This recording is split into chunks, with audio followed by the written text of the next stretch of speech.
Бүгінде Қазақстанда 600 мыңдай өзбек тұрады, ал Қызылорда облысында 1500-ден астам өзбек этносы тату-тәтті өмір кешуде. Дойра, Ногара, Рубат, Карнай. Бұл музыкалық аспаптар достық үйінің мұражайында сақтаулы.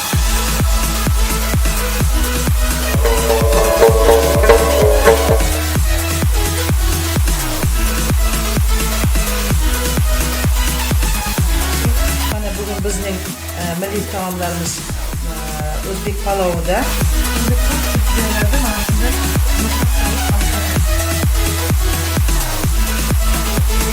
Alaykum assalom qizim. O'sha qaring, bolam bilan baxtli bo'ling. O'g'il qizim rohatini ko'r. Ko'zi chog'im, uxlab orom.